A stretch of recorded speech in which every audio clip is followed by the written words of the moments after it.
Our Friday meeting, our reports meeting, and I think it's going to be a pretty brief set of reports, but we do have a very important piece at the end when we elect our officers for next year.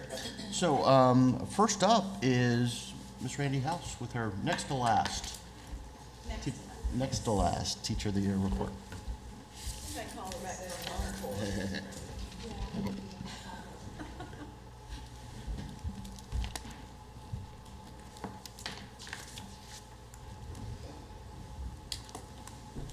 Good morning. Good morning.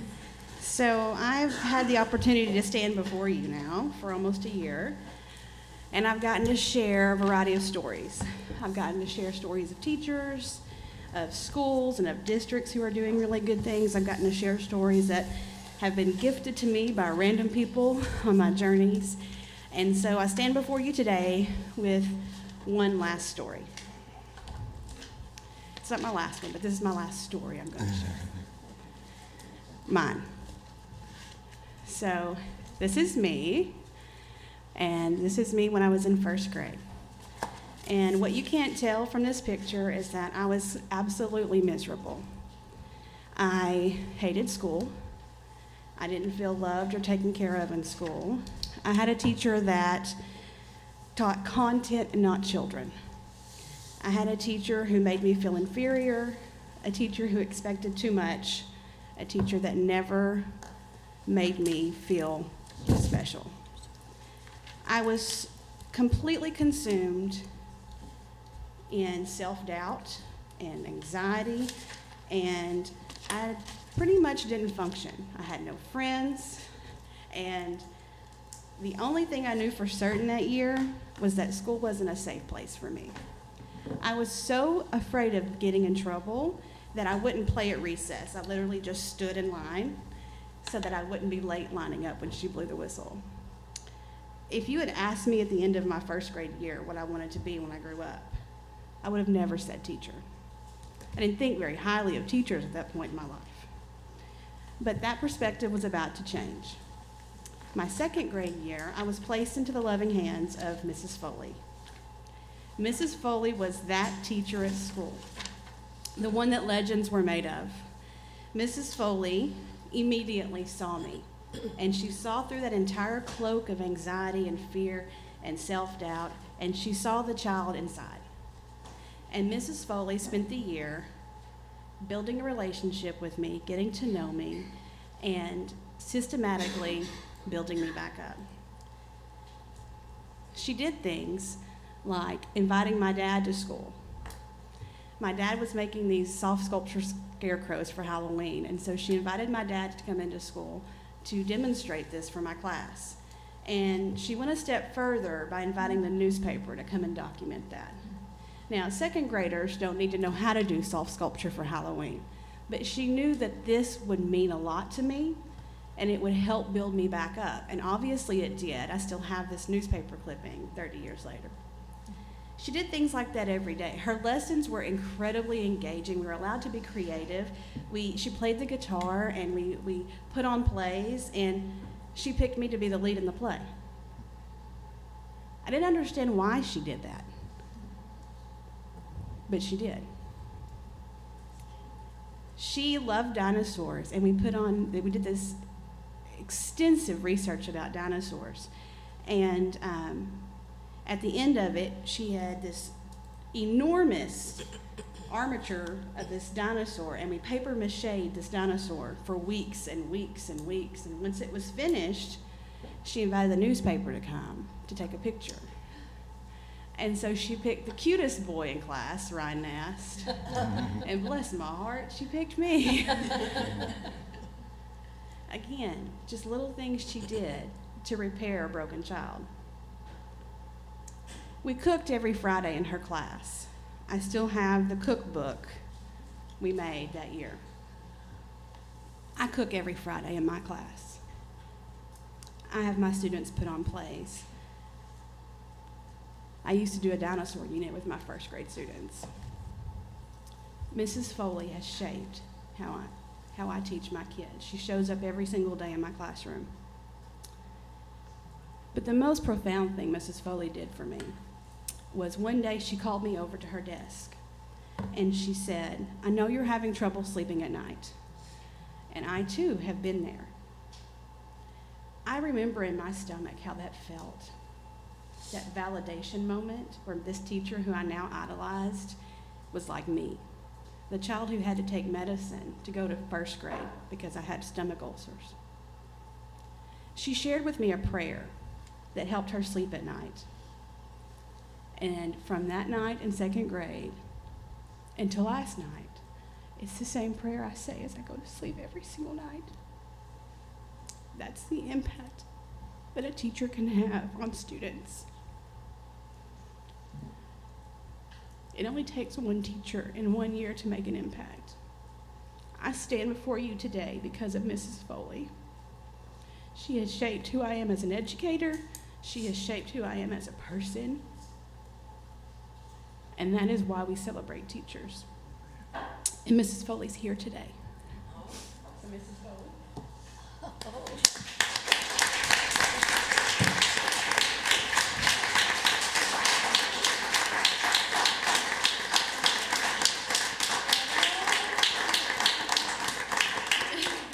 This is Mrs. Foley, and I have spent the year sharing my story. And we've even had Happily Nexus. Look at this. I have spent the year sharing my story and Mrs. Foley's story, and there have been times where at sessions we all just talk about who our Mrs. Foley is. And thank God we each have one, right? So I just wanted to bring her today. I thought it was very appropriate for Teacher Appreciation Week to present you to the board. I have some stuff.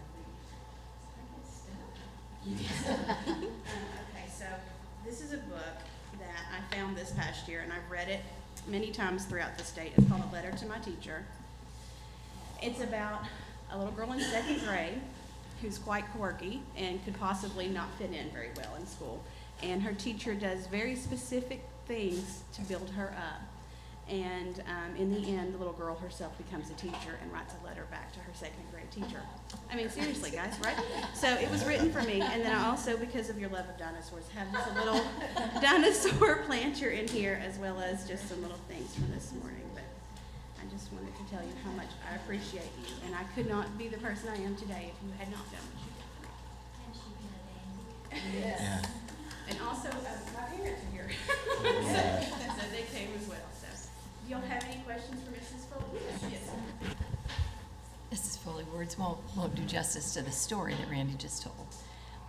But I was wondering if you had any advice for us as this profound impact, because I know Randy's not alone in having been provided a light about who she could be. You've done that with, I have no doubt, with other individuals. So you have an opportunity to provide advice to a board as we try to support teachers that are taking care of students. Is there anything that you could tell us or that you could recommend to us to do or to stop doing? And is there anything that you could tell us as a story on Randy that we could use later? And your parents are here.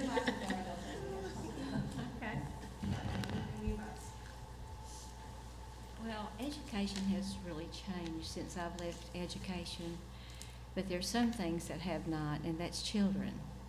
Children are the same. You meet children at the door, and you can tell as you meet the children at the door, you can tell in their eyes if they're scared, something's wrong. You can tell by what they've got on. If they hadn't got their backpacks, you know they're without. But you stand there and watch. Sometimes teachers don't have enough time. When school starts on the first day, you have to be very, what's the word? You have to be very intuitive. That's a real big word, intuitive. And just step back, take your time, watch the children. Don't get in any hurry. There's no hurry. When you're getting a 7-year-old, you're getting a 7-year-old out of the womb for 7 years. Randy, she put on her brakes when she came to my room. Judy was going to have a hard time getting her into the room, and there's a lot of them like that. A lot of children like that. So what you do, you just stand there and look at them. And I knew I was going to have to do something pretty quick to get her in my classroom. So I asked her to go find her chair. She was there early. Go find where she's going to be sitting. Well, she didn't like it because it was too far back. So I said, find where you want to sit.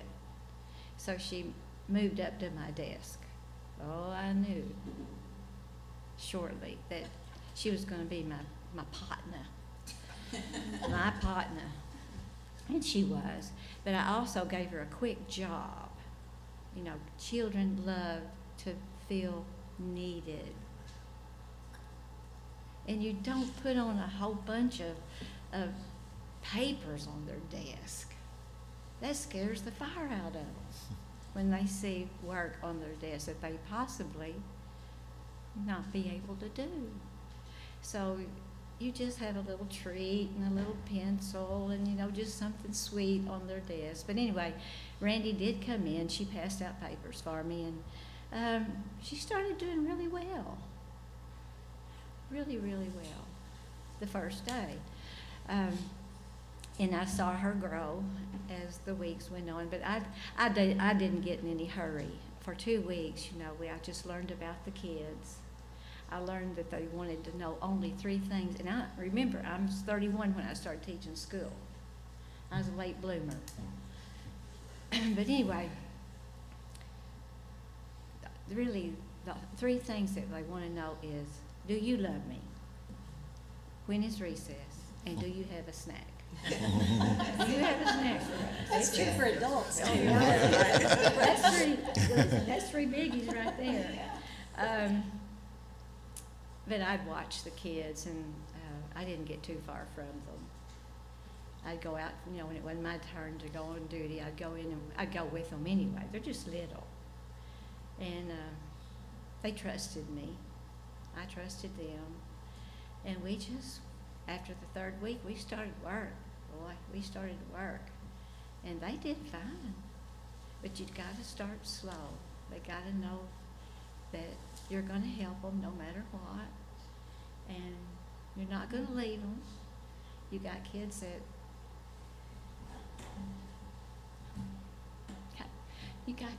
don't even know where they're going after school. So you stay with them.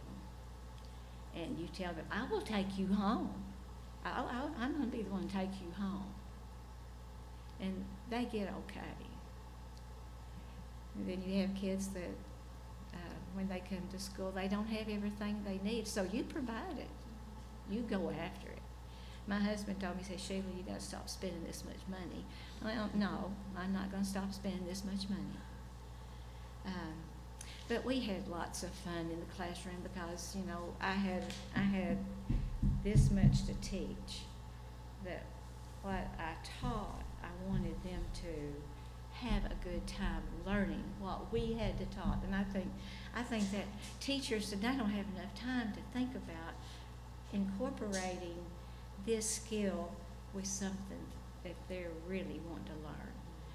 They need more time. They need time. Teachers do. And that's my story.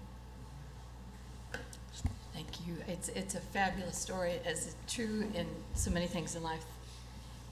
It's maybe easy to say. It's so hard, I think, sometimes to find and create the simplicity you just talked about so that you can be human with these kids. We just want to be our own version of Mrs. Foley. Mm-hmm. And your story just inspires us. Thank you. I'm very proud of her. One thing that I didn't mention, I do want to mention, is that Mrs. Foley also told us when we were in 2nd grade that the morning after our graduation, we would go to her house for breakfast. And so establishing that commitment to you throughout years is something that speaks volumes. So also just something that, Good deal, didn't Thanks. Thank you.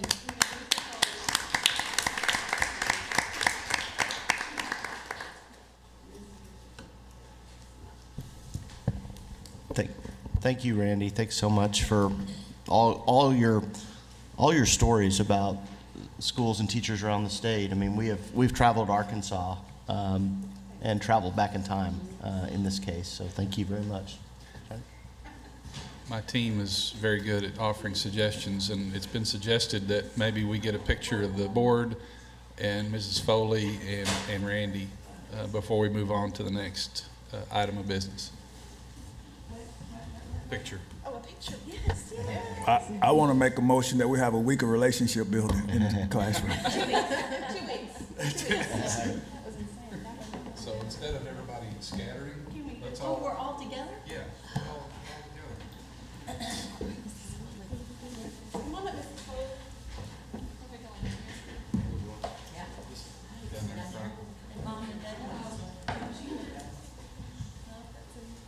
Yeah.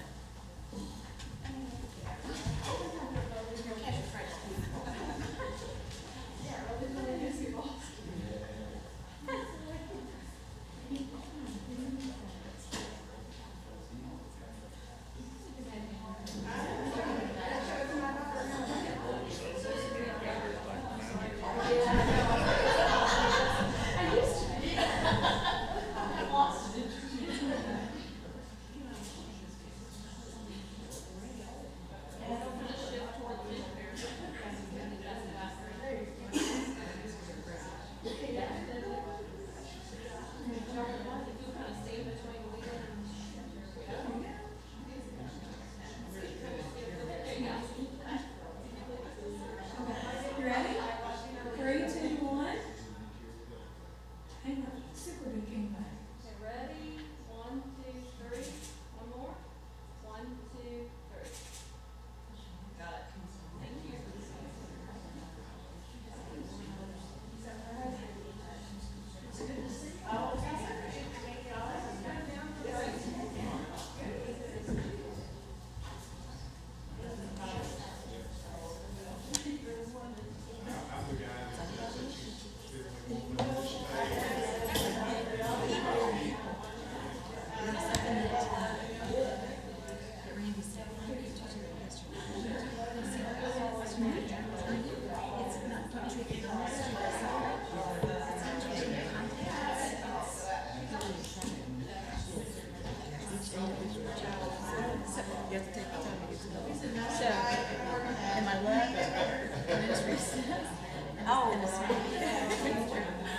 It's a 3 important things.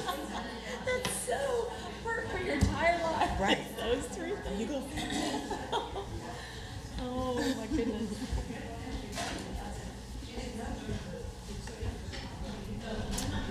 My dad said to me, you know, the objective is to have money to pay rent. While we're transitioning back, it is Teacher Appreciation Week, and it would only be right for us to give Randy, the Teacher of the Year, a gift.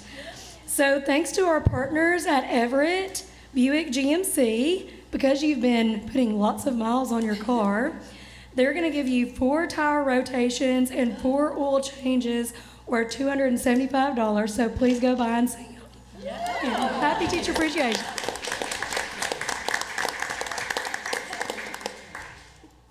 Great. Excellent. Is that on the new car? Maybe.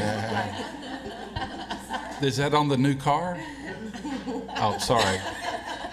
She has been working on that. She really has. Been working on the car. We're not there yet. I tell you Well- what, Everett is a great friend to education. They do stuff for the schools all over the state all the time, and we really do appreciate their interest and their partnership.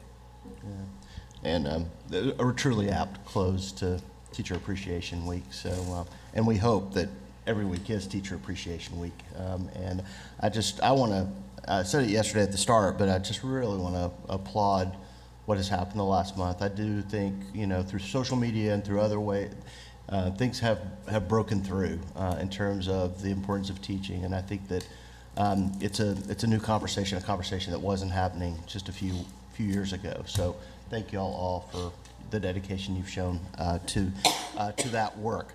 I don't have anything in particular that won't pop up later. Does anybody else have anything that won't show up in reports that you want to report? Any things you did? All right. then I will turn it over to the commissioner.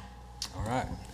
So I have several things this morning, but the first one is special. In the last few months, you know, part of our SPM process, strategic process management, that's, you know, we've been working on that 3 years, and we're always looking to add things.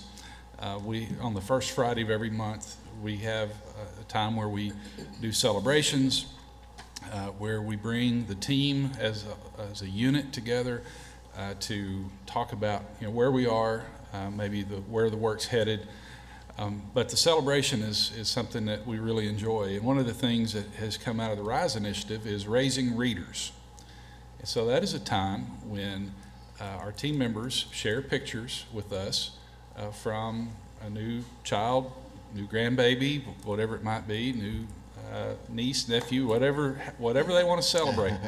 And we celebrate that with a little stack of books that are appropriate for the early readers. So today, do we have that picture, Dan?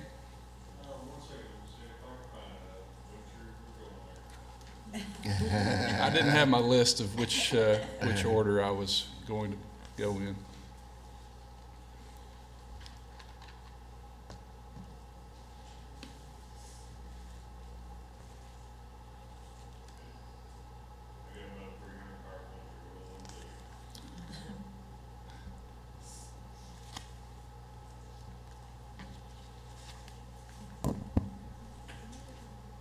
I promise it'll be worth the wait.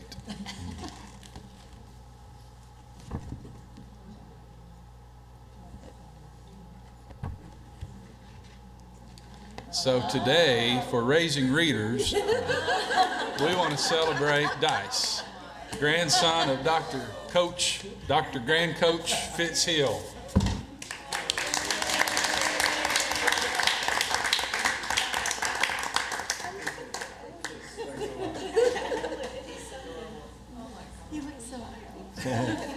Congratulations, Fitz. Well, I told him books and balls, no girls. That's awesome.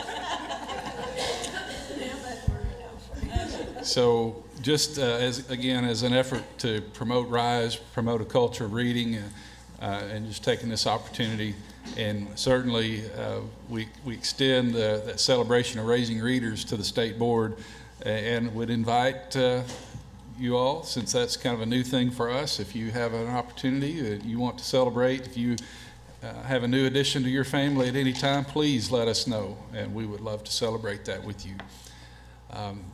Okay, so which one's next, Dan? You want to go to, let's go to the PBS. So last week Arkansas was featured, and the department, but more so the parents, and you'll see some familiar faces here talking at dinner last night. Some of you have not seen this.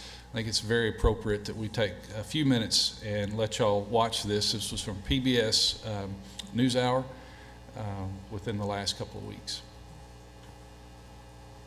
Think Wednesday on PBS for stories from the world around us. Stories from the saddle. When you get that relationship, sky is the limit. Ancient warriors. Eurasian nomads unlocked the power of horses. And blasting off. A rocket revolution is upon us. For stories that get you closer to life. Think Wednesday, starting at 8/7 Central. Think PBS.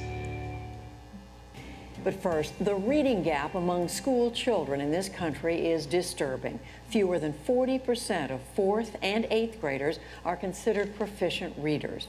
There's a push now to change how students are taught to read, and it's being led by parents whose children have dyslexia. Special correspondent Lisa Stark of our partner Education Week reports from Arkansas for our education segment, Making the Grade. This is Scott's son, and meet the families who changed how every child in Arkansas will learn to read, because they know what it's like for kids to struggle with reading. Here's Kim Head. My kid is crawling under the table, stomach aches, doesn't want to go to school. We're in tears. Amber Jones. The psychological damage that happens to them when they cannot figure out reading. Scott Gann. He said, I told you I can't read, nobody believes me. These families have spent thousands of dollars on educational testing and tutoring to discover their children have dyslexia, a learning disability that makes it difficult to spell and read.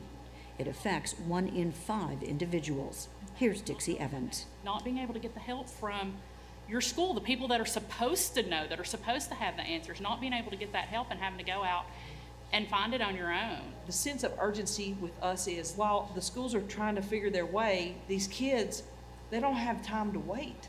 Audie Allenwall has led the push to pass new state laws on reading instruction. She has a niece with dyslexia. She is not a strong reader still because of our delay in figuring out what was going on, but she will be a success. And I saw how it impacts every fiber of the family, which is what everybody here says. And there's just no need.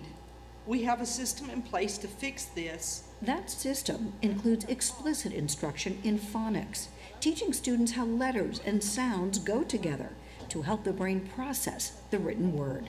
If we have the word brush, b-r-u-s-h, and we want to take away the b, we are left with sh. Very good. We absolutely know that this is the best way to teach children to read. Sarah Seiko with the National Center on Improving Literacy says this approach works well for all students, not just those with dyslexia. We know without a doubt that reading is not a natural process. Reading has to be taught, and it needs to be taught systematically. Here's what that looks like at Spring Hill Elementary in Greenbrier, Arkansas.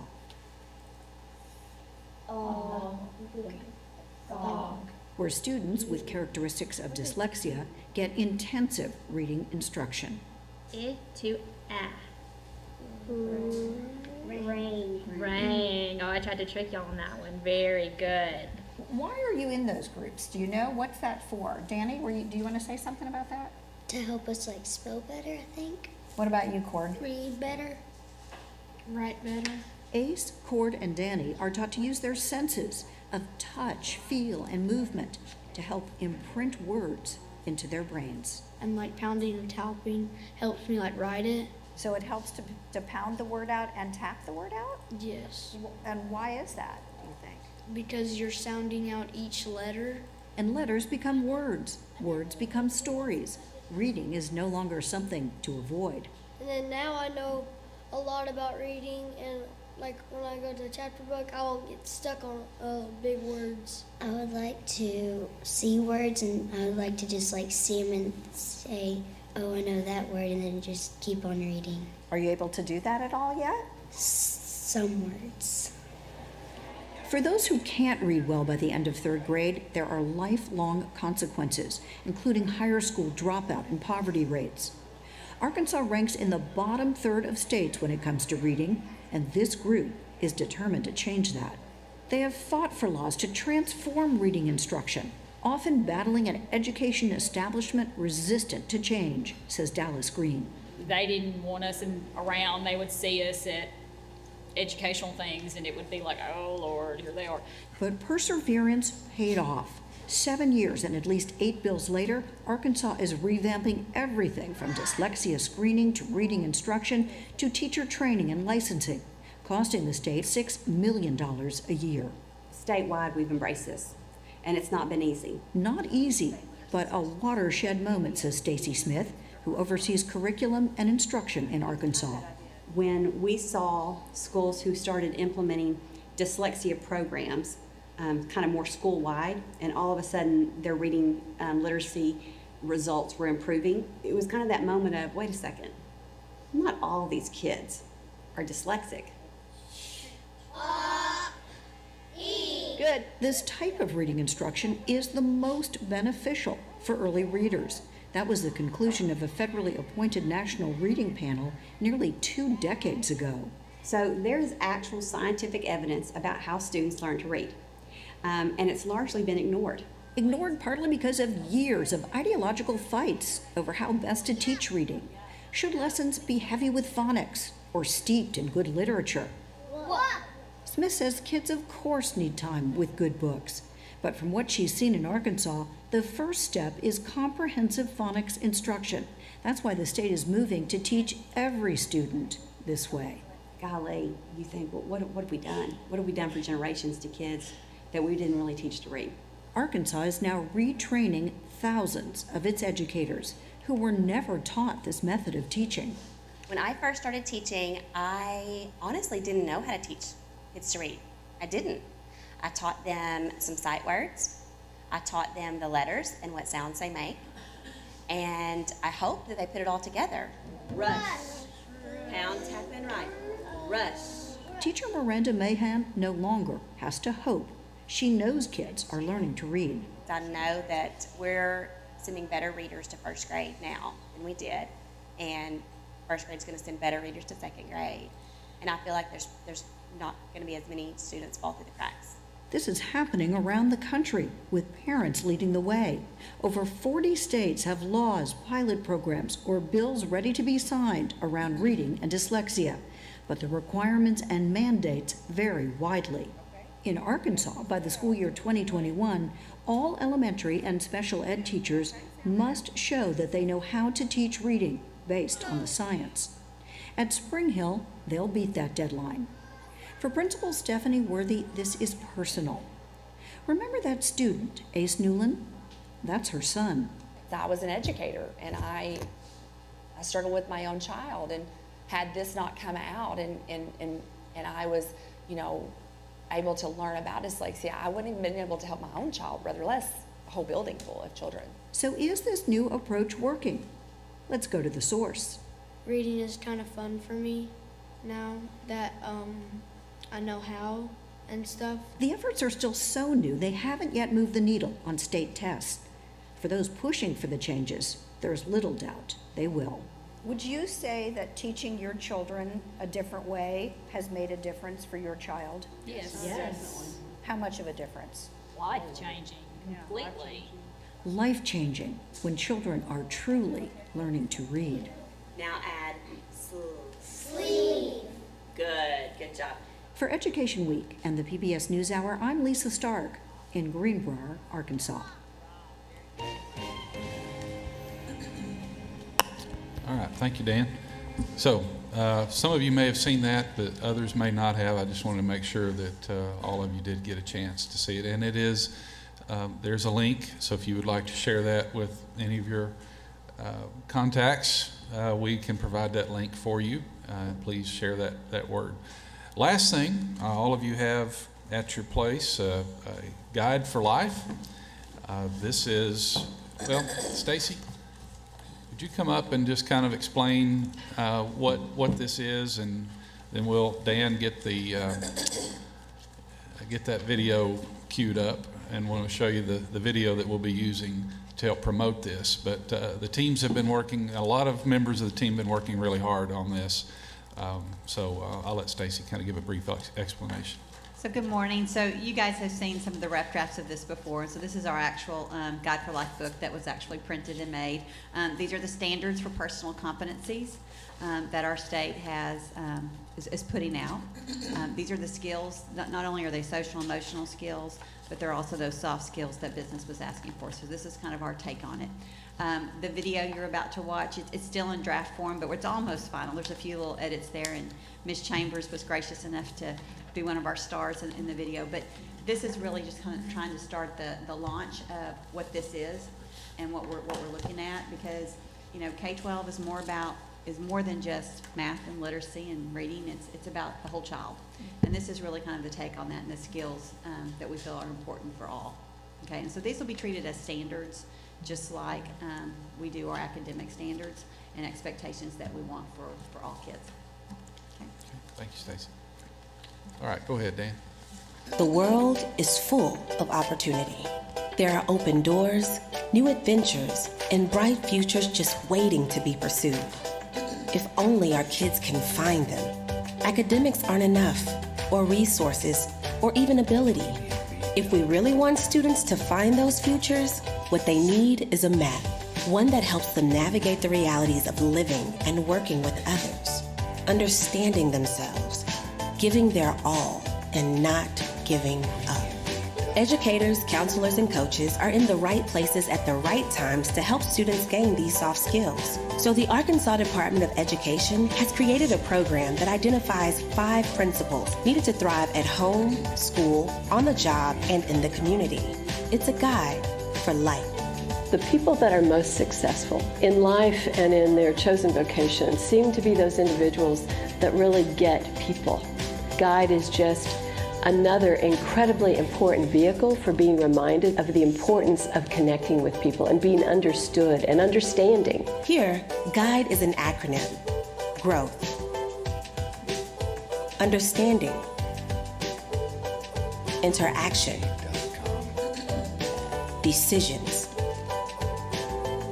and empathy. The principles in these guides help a learning environment. I know that we're calling these soft skills. I'm sharing they are fundamental skills. These tools can be used in our everyday life, and it's important that we do use them for optimizing the learning experience. The Guide to Life is designed to give students in grades K through 12 and beyond a set of skills that they can develop to achieve personal success. And educators get a plan to help them do it. By incorporating the Guide for Life concepts throughout the school experience, we can help instill these real-world skills for success in all Arkansas students. The result? Well-rounded citizens, stronger communities, and those brighter futures. And I think as we're better at that, we're going to be better at serving each other, whether you're talking politically or business or global. Thank you for showing our students how to get there. Learn more about Guide for Life today.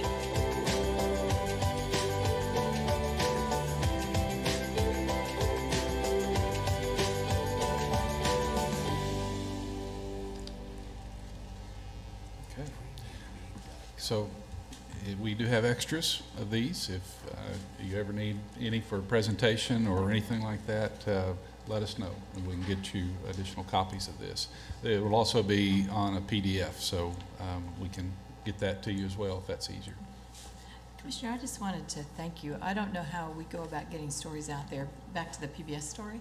I was watching PBS, saw that, and was like, this is Arkansas. These are familiar faces.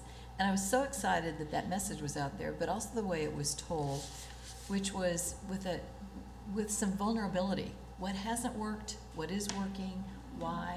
And I hope we can continue to use those venues to get education more out in what we're talking about societally, because we have such a good story to tell. I do think things are really starting to change, and getting that message out I think is so important, so that more people are thinking about education and supporting what we're trying to do. But I just wanted to thank you because I thought that was a very artful way, compelling way to tell that story. Okay, thank you. Will there be a connection for us to share on this as well? Ms. Hookup, yeah. Microphone. Will there be a way for us to access the PowerPoint when that you just showed? Oh yeah, when it's finished, when we have a full edit. Stacy, you want to kind of talk about the rollout? Excuse me.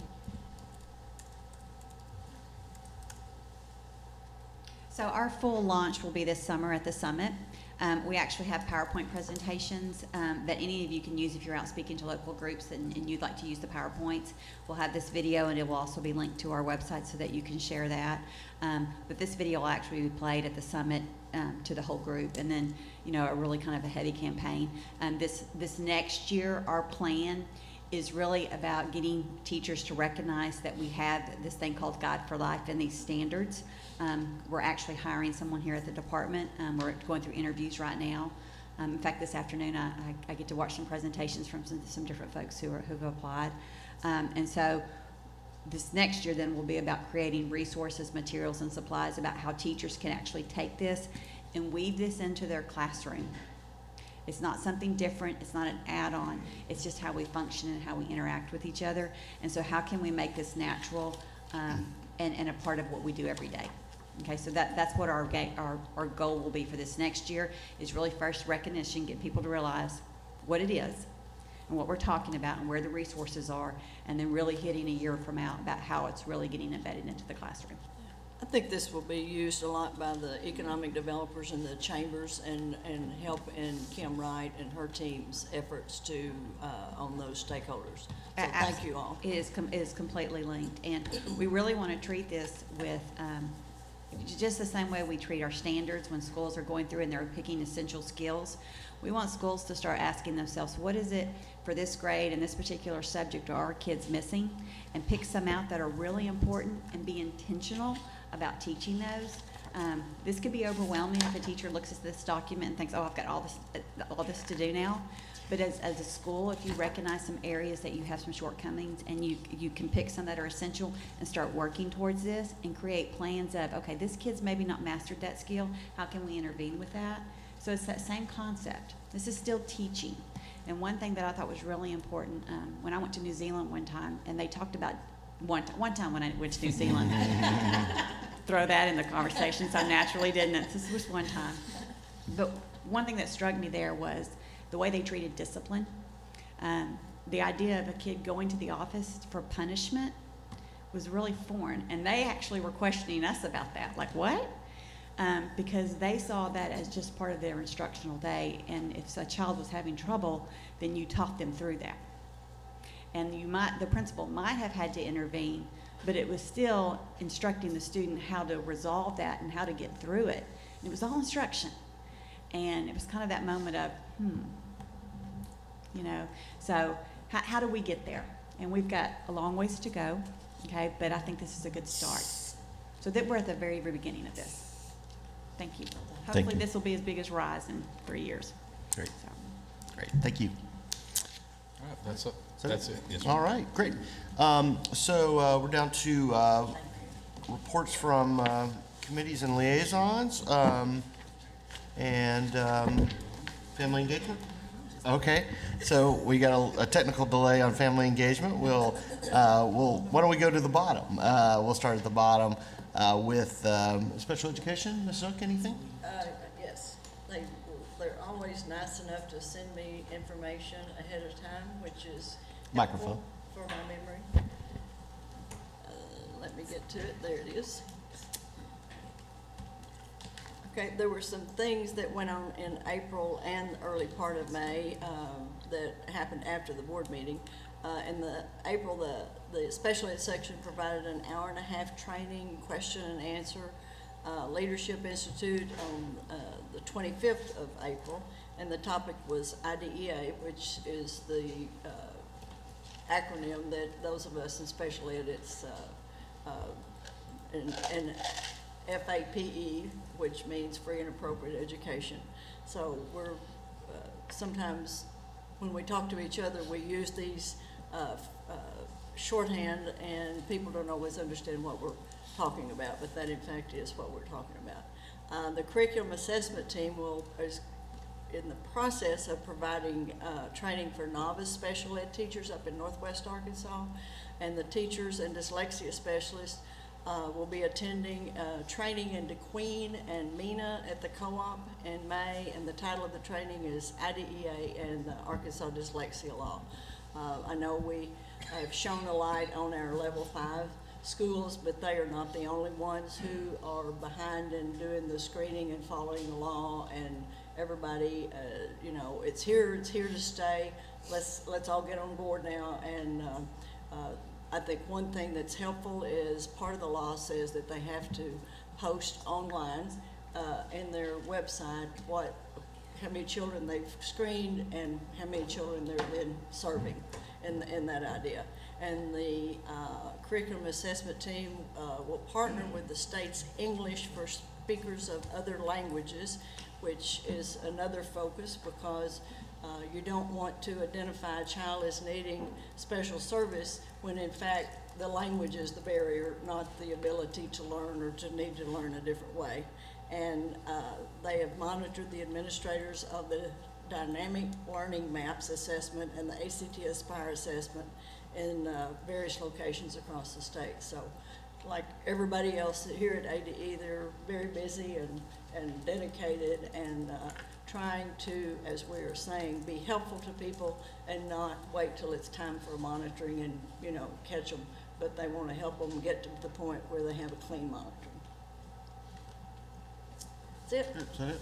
Actually, it inspires a question, and you may not have the answer now, but in terms of thinking about new legislation and the legislation barring corporal punishment for some kids with disabilities, and it kind of relates back to what Ms. Smith was just talking about in terms of rethinking how we do discipline. What's the implementation plan around that piece of legislation?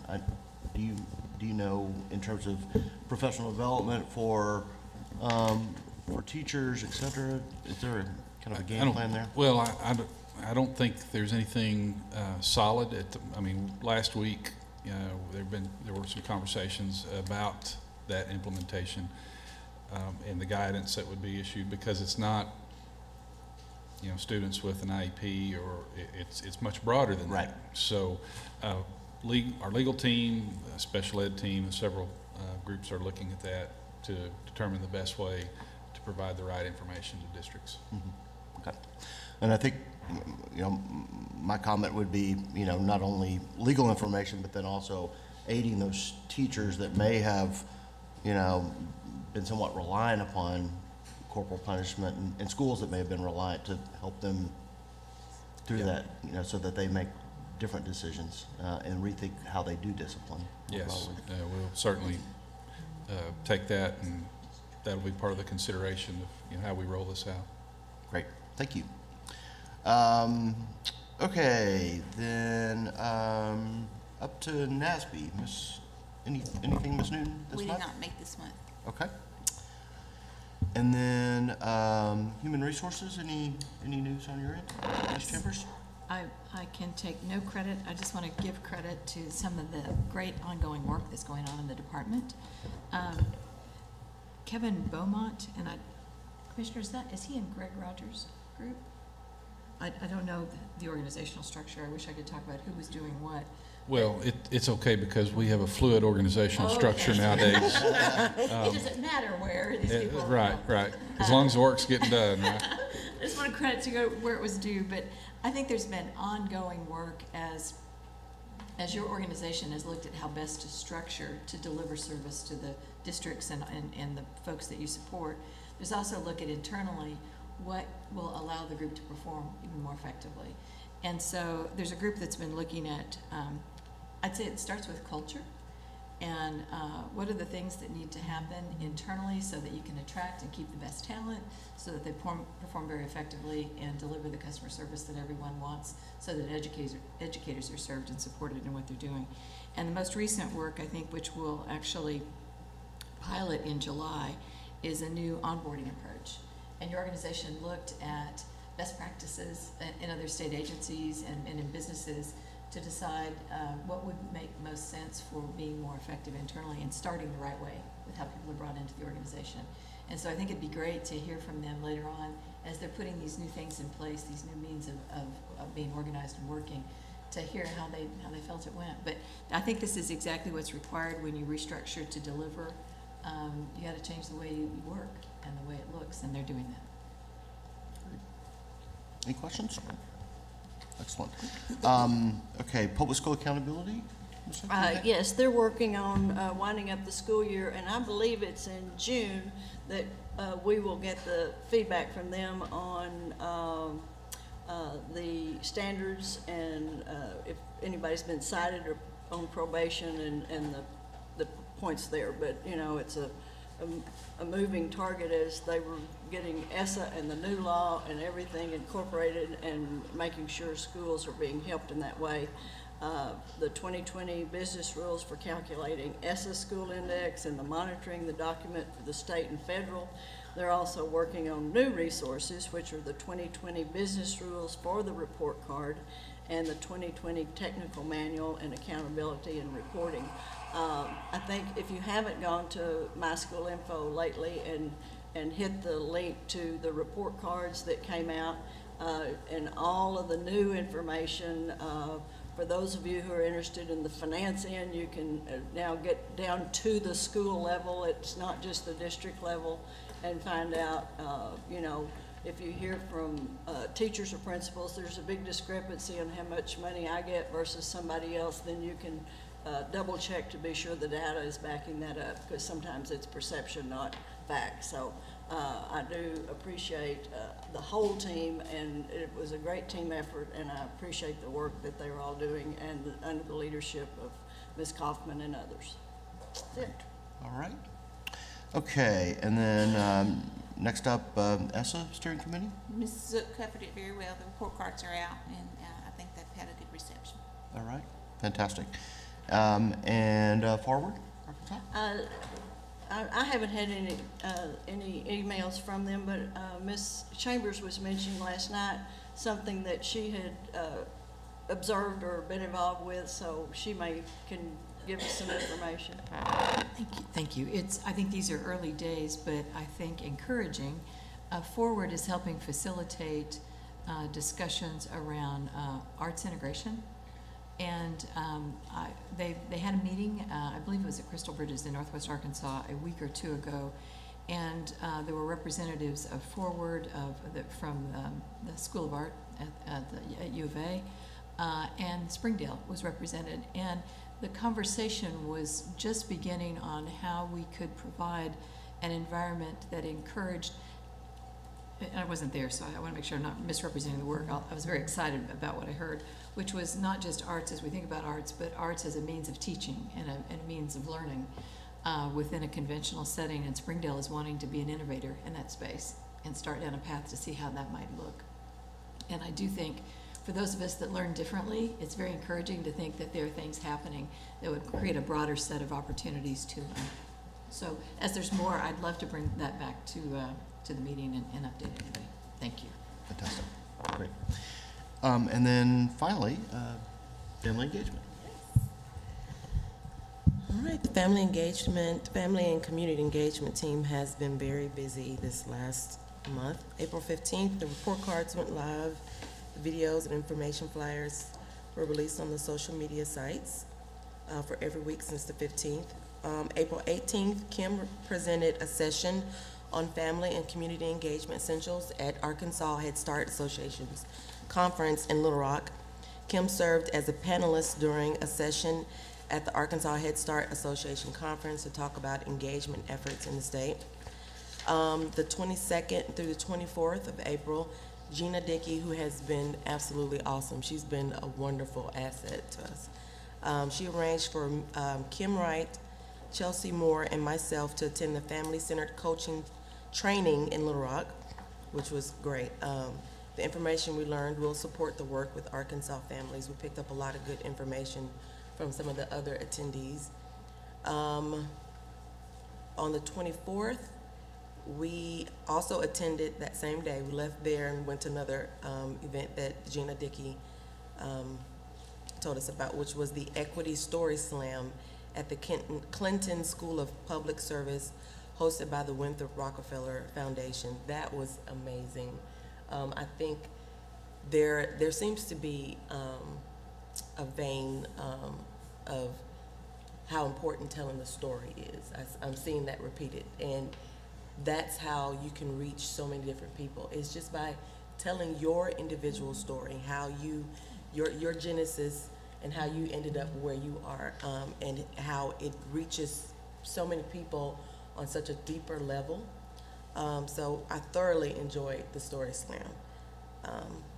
And I think that we'll probably end up using that format later on. The 25th, Kim and Chelsea, 24th. Myself, Gina, Kim, Chelsea, Moore, Paige, Cox, and Jill Cravens later that day. I forgot, that was a busy day. Jackie Govan. We met to collaborate and plan meetings for the birth to 12th grade programs in schools.